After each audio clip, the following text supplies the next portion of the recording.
Hello everyone. We are going to start a new topic about nerve and muscle physiology.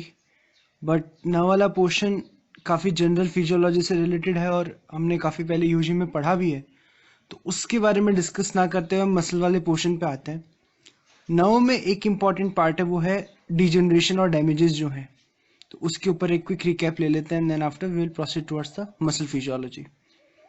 Start करते हैं peripheral nerve damage से, मतलब nerve को damage हुआ है। पेरिफेरल क्यों बोला है इसके बारे में आगे डिस्कस करेंगे। इसको टेक्निकल टर्म्स में बोल सकते हैं peripheral neuropathy. Pathy means problem, neuro means समझ गए आप, और पेरिफेरल वो क्यों है वो भी बताएंगे। अच्छा, दो टाइप की है, एक्सोनोटोमेसिस और न्यूरोटोमेसिस। एक्सोनोटोमेसिस मतलब एक्सोन की दिक्कत, कट गया, टूट गया और ब्लड सप्लाई रुक गई, कंप्रेस हो गया, या फिर न्यूरोटोमेसिस यानी जो सेल बॉडी वाला पोर्शन है उसकी प्रॉब्लम। अब डैमेज तो है लेकिन क्यों, तो उसकी जो कॉजेज हैं वो हम डिस्कस करते हैं। फर्स्ट इज ट्रॉमा, जैसा कि मैंने अभी बताया, टकरा गए, कंप्रेस हो गया, ब्लड वेसल कंप्रेस होने की वजह से ब्लड सप्लाई कम हो गई, तो ये सारे रीजन जो ट्रॉमेटिक हैं उसकी वजह से न्यूरोपैथी हो सकती है। सेकेंड इज डायबिटीज, हर बीमारी की जड़, क्यों हो रहा है नहीं पता, एग्जैक्ट रीजंस नहीं पता है, but elevated blood glucose level जो है वो इंटरफेयर करता है सिग्नल ट्रांसफरिंग के साथ में, तो उसकी वजह से न्यूरोपैथी हो रहा है। नेक्स्ट इज लेप्रोसी या फिर एचआईवी। तो लेप्रोसी तो आपको पता होगा, स्किन की और नर्व सेल्स की डिजीज है, तो इसमें न्यूरोपैथी होनी है। एंड एचआईवी को हम बाद में डिस्कस कर लेंगे अभी। Next is vasculitis. वेस्कुलाइटिस क्या है कि अगेन ब्लड वेसल की प्रॉब्लम, ब्लड सप्लाई कम, तो उसकी वजह से हो रही है। एंड द एचआईवी, अब देखो एचआईवी में देते हैं ट्रीटमेंट में रिट्रोवायरल थेरेपी, तो रिट्रोवायरल थेरेपी के as a side effects peripheral neuropathy होती है, यानी ये ड्रग्स वाले पोर्शन का हो गया, इस वाले पोर्शन का। और कुछ ड्रग्स है जैसे कीमोथेरेपी की जो ड्रग्स हैं वो साइटोस्केलेटल प्रोटीन्स के साथ कुछ छेड़छाड़ करती है, उसकी वजह से न्यूरोट्रांसमीटर का पूरा जो ट्रांसपोर्टेशन है, एक्सोनल ट्रांसपोर्ट, वो रुक जाता है और पेरिफेरल न्यूरोपैथी होती है। पेरिफेरल न्यूरोपैथी जो है काफ़ी प्रोनाउंस्ड होती है डिस्टल लिम्ब पार्ट्स में, मतलब जैसे फिंगर्स हो गया या फिर जो टोज हो गए वहाँ पे। Okay, next is Valerian degeneration. अब ये क्या है भाई, जरूर किसी साइंटिस्ट के नाम पे है। तो ये एक्चुअली थोड़ा सिंप्लीफाई कर देता है, ऑर्गेनाइज कर देता है डिजनरेटिव चेंजेस को, तो ये उसको समझाया गया है। डिजनरेटिव चेंजेस किसकी वजह से हो रहे हैं, बहुत इंपॉर्टेंट है। अगर सेल डेथ होती है तो हमें पता चलता है पोटेशियम की मदद से, क्योंकि cells are actually bags of potassium, तो ब्लड में हम पोटेशियम का अमाउंट देख के बता सकते हैं कि हाँ जरूर कोई सेल इंजरी हुई है। हम पहले सीवीएस में इसको डिस्कस कर चुके हैं। और उसी तरह अगर डिजनरेटिव चेंजेस क्रिएट करने हैं सेल में, तो कैल्शियम का इन्फ्लक्स होता है। यूजुअली कैल्शियम काफ़ी कम होता है साइटोप्लाज्म में, बट जब कैल्शियम इन्फ्लक्स होगा तो बहुत सारे चेंजेस को प्रमोट करेगा, and then ultimately condition worst है तो डिजनरेशन भी हो सकता है। ठीक है, अब चेंजेस को क्लासिफाई किया प्रॉक्सिमल और डिस्टल सेगमेंट्स में, यानी लेट सपोज कट गया एक्सॉन, तो प्रॉक्सिमल सेगमेंट में क्या चेंजेस आएंगे, और जो डिस्टल सेगमेंट है, प्रॉक्सिमल मींस जो सेल बॉडी, न्यूरॉन की सेल बॉडी, साइटोप्लाज्म, न्यूक्लियस के पास वाला पोर्शन है। डिस्टल पोर्शन जो कि टेलोडेंड्रिया। ओके, सो किस तरीके के चेंजेस होने वाले हैं प्रॉक्सिमल सेगमेंट में। फर्स्ट एनओआर यानी नोड ऑफ रेनवीयर जो है वो डिजनरेट करेगा, यानी अब पूरी तरीके से एक नया एक्सॉन फॉर्म किया जाएगा। Okay, then chromatolysis. Chromatolysis actually cell body के चेंजेस हैं, यानी जो रफ एंडोप्लाज्मिक रेटिकुलम है वो डिसॉल्व हो जाएगा, ब्रेकअप हो जाएगा फ्रेगमेंट्स में, जैसा कि सेल डिवीजन के टाइम पे होता है। And the nucleus will some sort of rearrangement will be there, अपने न्यूक्लियस अपने आप को हिलाएगा इधर उधर। ओके, और डिस्टल सेगमेंट जो है उसमें स्वान सेल्स जो हैं जो एक्चुअली माइलिनेशन कर रही थी वो डिमाइलिनेटिंग हो जाएंगी, एंड कुछ मैक्रोफेजेस का आगमन होगा, क्योंकि रिपेयर डिजनरेशन के काम में बहुत आती हैं, तो ब्लड वेसल से कुछ मैक्रोफेजेस आएंगी और श्वान सेल्स डीमाइलिनेटिंग टेंडेंसी में आ जाएगी। ये तो चेंजेस हो गए। अब आके यहाँ पे बैठे थोड़े रहना है, रीजनरेशन करना है। तो रीजनरेशन किस तरीके से होगा कि सबसे पहले इंजरी रिलेटेड सब्सटेंसेस जो हैं, जो कि इन मैक्रोफेजेस की वजह से या फिर डिमाइलिनेशन की वजह से जनरेट हुए हैं, वो रिट्रोग्रेड ट्रांसपोर्ट के थ्रू सेल सोमा में जाएंगे। अब डिस्टल सेगमेंट से तो जाने से प्रॉक्सिमल सेगमेंट से जाएंगे, जिनका कनेक्शन अभी भी न्यूक्लियस के साथ है। तो retrograde actually telodendria to cell body वाला जो ट्रांसपोर्ट है उसके थ्रू सेल सोमा में जाएंगे, वहां पे रीजनरेशन एसोसिएटेड जीन्स का एक्सप्रेशन होगा, यानी डीएनए को पुकारा जाएगा इस काम के लिए। And then nerve growth and axonal guidance. अच्छा, कुछ और फैक्टर्स भी हैं, जैसे कि जो श्वान सेल्स हैं वो नर्व ग्रोथ फैक्टर सिक्रिएट करेंगी और वो भी ultimately axonal guidance and nerve growth में कंट्रीब्यूट करेगा। अब एक्सोनल गाइडेंस क्या है?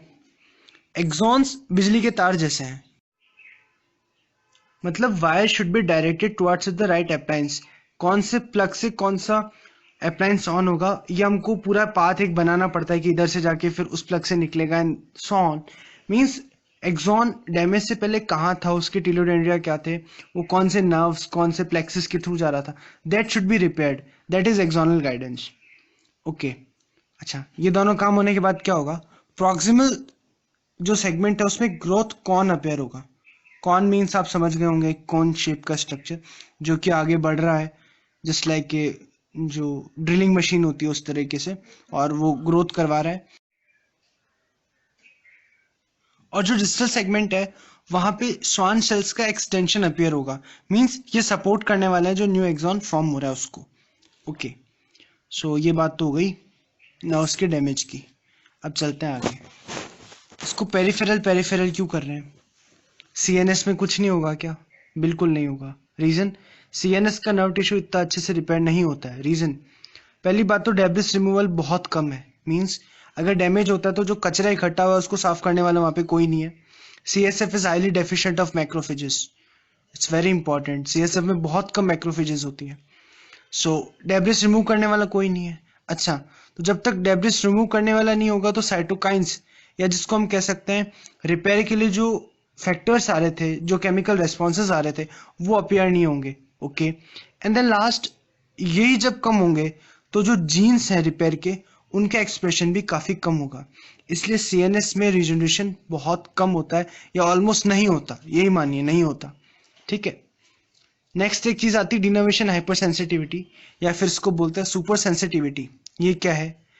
ये थोड़ा अजीब सा ही है, मतलब एंडोक्राइन से ज्यादा रिलेटेड आप कर सकते हैं इसको रिसेप्टर से। कैसे?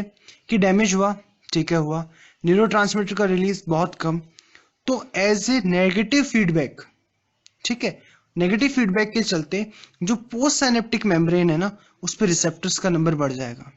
Means up regulation of the receptors on the post synaptic membrane, up regulation down regulation terms endocrine से।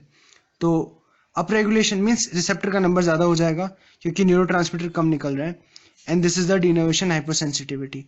कोई नर्व डिनर्वेट हो गई, मतलब वो टूट गई, वहां पे नहीं है अब, तो उसमें अगर आप आर्टिफिशियली न्यूरोट्रांसमीटर देंगे तो बहुत ज्यादा रेस्पॉन्स आएगा, क्योंकि जो उस न्यूरोट्रांसमीटर को रिसीव कर रहा था वो मेम्ब्रेन अब ज्यादा सेंसिटिव हो गई है।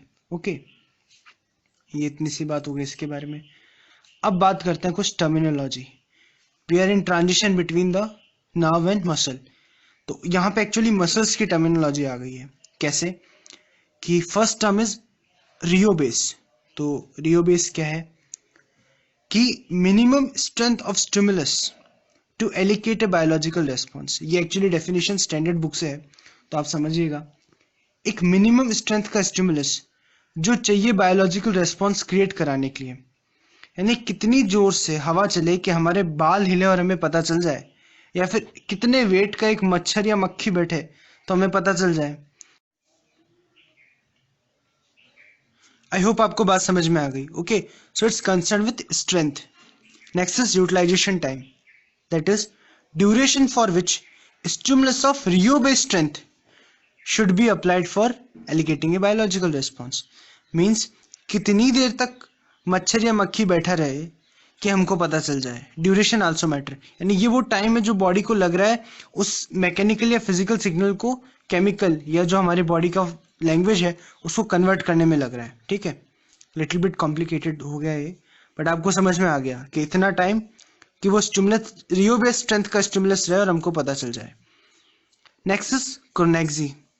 अब दो चीजें हमने देख ली, मिनिमम स्ट्रेंथ का स्टिमुलस और यूटिलाइजेशन टाइम, उसको लगने वाला मिनिमम टाइम, तो हम तो छेड़ेंगे।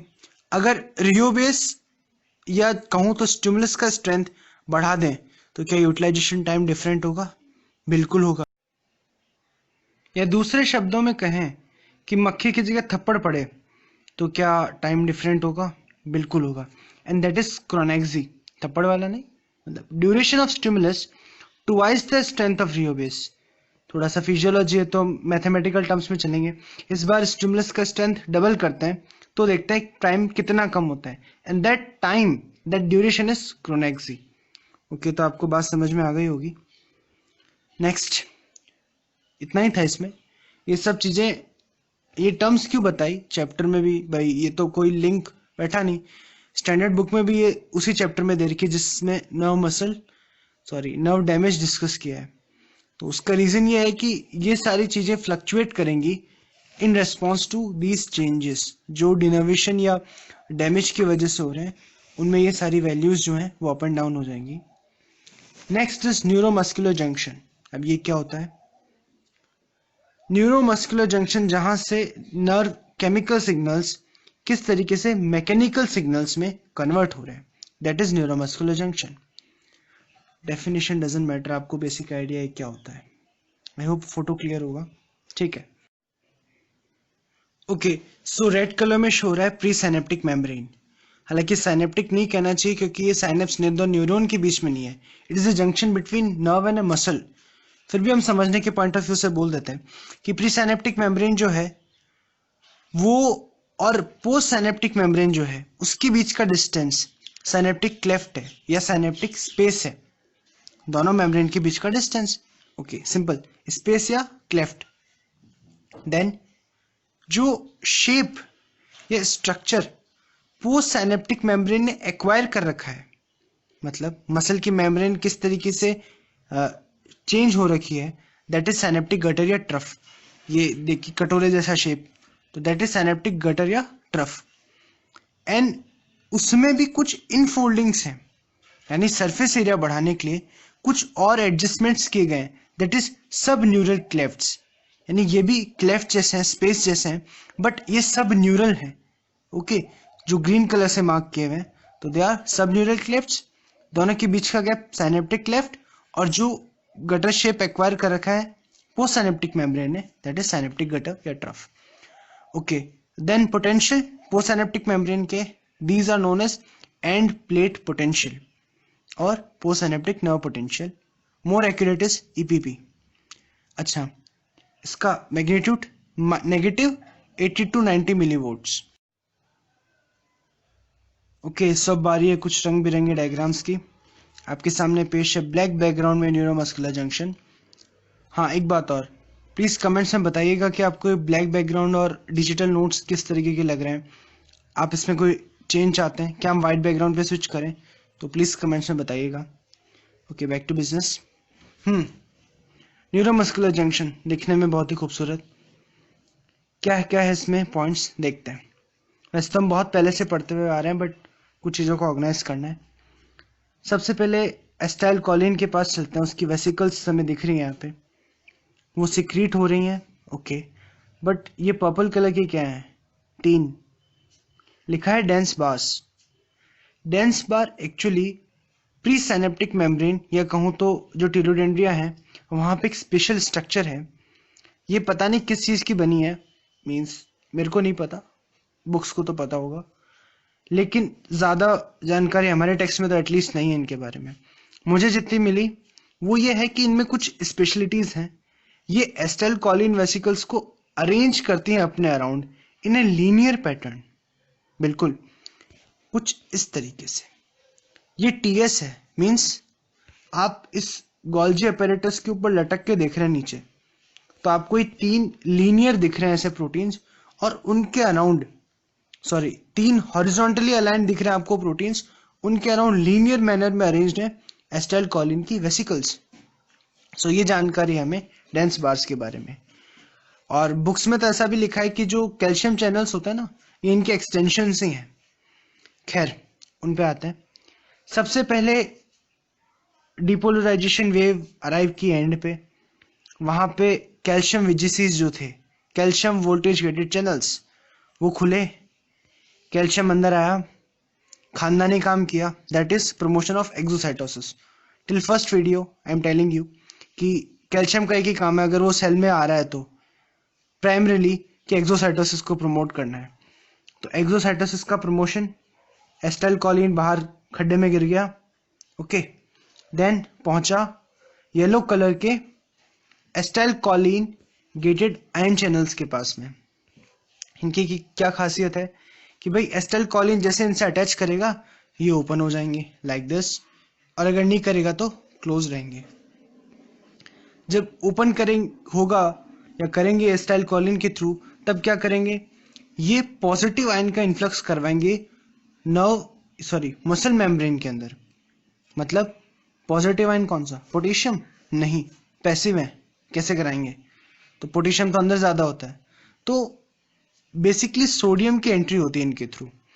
तो जैसे सोडियम अंदर आएगा डिपोलराइजेशन स्टार्ट नहीं होगा, means some sort of positive ion will develop inside the cell membrane, कुछ पॉजिटिव चार्ज आएगा, उसके रेस्पॉन्स में sodium VGC, sodium voltage gated channels, ये ओपन होंगे और ये तो फिर सोडियम को भयंकर रूप से अंदर लेके आएंगे, and then depolarization of the muscle membrane will अकर।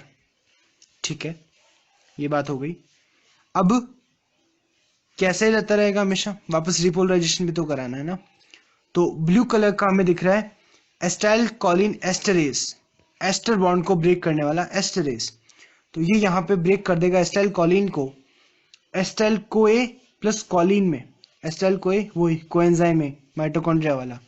तो ये वापस अपने घर चला जाएगा और कुछ इधर उधर भी, फिर नया एस्टाइल कोलिन आएगा, नया मतलब दूसरा molecule, not necessary same molecule will repeat. अच्छा, कोलिन जब सेल मेम्ब्रेन के अंदर आएगा तो वो रीयूज होगा, मींस उसका बार बार रिसाइकलिंग होगा। देन नया एस्टाइल कोलिन गोल्जी अपैरेटस में जाएंगे, देन अगेन पैक होंगे, dense bars, calcium VGC open, release and the cycle repeats. इस पूरे घूमने फिरने में कुछ एस्टाइल कोलिन लॉस हो जाएगा, जो मतलब साइनेप्टिक गटर से, समझ गए आप, गटर कौन सा, ये खड्डा, इससे बाहर निकल जाएगा। तो उसके कंपनसेशन में कुछ कोलिन रेगुलरली फॉर्म भी होता रहेगा। ठीक है, तो ये सारी बातें हो गई इनके बारे में। अब बात करते हैं कुछ ड्रग्स और डिजीजेस की जो एक्चुअली NMJ से रिलेटेड है। ये नए सिलेबस जो क्लिनिकली ओरिएंटेड स्टडीज के ऊपर है उसमें काफ़ी कॉमन क्वेश्चंस आते हैं इसमें। तो फर्स्ट इज बॉटुलिनियम ड्रग। बॉटुलिनियम एक टॉक्सिन है, क्लॉस्ट्रिडियम बॉटुलिनियम से आता है, एस्टाइल कोलिन की रिलीज को इनहिबिट करता है। कैसे करता है, कुछ प्रोटीन्स होते हैं जो गाइड करते हैं वेसिकल्स को toward the pre synaptic membrane, तो उन प्रोटीन्स को डिग्रेड करने की वजह से वेसिकल्स का रिलीज नहीं हो पाता। नेक्स्ट इज मेथकोलिन, कार्बिकॉल और निकोटिन। ये act like ACH, acetyl Colin की तरह काम करते हैं और डिग्रेड नहीं होते एस्टाइल कोलिन एस्ट्रेज एंजाइम से। सो ये कॉन्ट्रैक्ट करवा के रखेंगे, जबकि बॉटुलिनियम रिलैक्स करवा रहा था क्योंकि वो एस्टाइल कोलिन की रिलीज को इनहिबिट कर रहा था, मतलब muscles can't contract. Third is neostigmine और स्टॉकमिन, ओके, जो भी ये है, ये एस्टाइल कोलिन एस्ट्रेज इनहिबिटर है, मतलब ये again the effect of neurotransmitter will be increase, muscle will remain और सस्टेन कॉन्ट्रैक्टेड, यानी एस्टाइल कोलिन एस्ट्रेज नहीं काम करेगा तो डिग्रेडेशन नहीं होगा, तो मसल ज्यादा देर तक कॉन्ट्रैक्टेड रहेंगी। Next is diisopropyl fluorophosphate, same function but toxin. क्यों? क्योंकि बहुत ज्यादा स्ट्रॉन्ग है। कुछ ऐसी मसल्स भी तो है जो रिलैक्स होनी चाहिए, जैसे रेस्पिरेटरी मसल्स, तो वो रिलैक्स ही नहीं करेंगी तो डेथ अल्टीमेटली है। तो ये एक्ट लाइक ए पॉइजन, इसको नर्व गैस भी बोलते हैं। Next is curare. ये क्यूरारे जो ड्रग्स होती हैं उनमें मिलता है। ये रिसेप्टर ब्लॉक है, यानी ACH के जो रिसेप्टर है पोस्ट साइनेप्टिक या मसल मेम्ब्रेन पे, उनसे बाइंड कर जाएंगे और इनहिबिट करेंगे सिग्नल ट्रांसमिशन, यानी अगेन रिलैक्स करेंगे। ये सारी बात हो गई। नेक्स्ट इज माइस्थीनिया ग्रेविस बीमारी, ऑटोइम्यून डिजीज है। कैसे? Antibody form against the ACH receptor. जिस तरह क्यूरारे ब्लॉक कर रहा था उसी तरह इसमें एंटीबॉडी से डिग्रेडेशन हो जाएगा, यानी कोई रिसेप्टर नहीं है एस्टाइल कोलिन को रिसीव करने वाला, यानी मसल्स विल रिलैक्स, कोई कॉन्ट्रैक्शन नहीं हो पाएगा और अल्टीमेटली कुछ और चेंजेस भी आएंगे, जैसे जो हमने सब न्यूरल क्लेफ्ट्स देखी थी, एक्स्ट्रा गड्ढे जो देखे थे मोर रिसेप्टर्स के लिए, वो भी लॉस्ट हो जाएंगी, वो भी वैनिश हो जाएगी, एकदम फ्लैटेंड मेम्ब्रेन हो जाएगी। ठीक है, सो ये सारी चीजें। अब अगेन नो VGC ओपनिंग, इतना सोडियम एस्टाइल कोलिन वाले रिसेप्टर से एंटर नहीं करेगा कि वो पोटेंशियल को चेंज कर पाए टिल थ्रेशोल्ड ऑफ VGCs, यानी सोडियम VGCs जो थे, लेट्स सी, ये जो रेड कलर की VGCs हैं उनका जो थ्रेशोल्ड पोटेंशियल है वो अचीव ही नहीं हो पाएगा due to the entry of this acetyl choline open sodium channel. So उसकी वजह से VGC ओपनिंग नहीं होगी, प्रॉपर डिपोलराइजेशन नहीं होगा, देन मसल वीकनेस, क्योंकि मसल कॉन्ट्रैक्ट नहीं करेगी तो पड़ी पड़ी वीक ही होगी।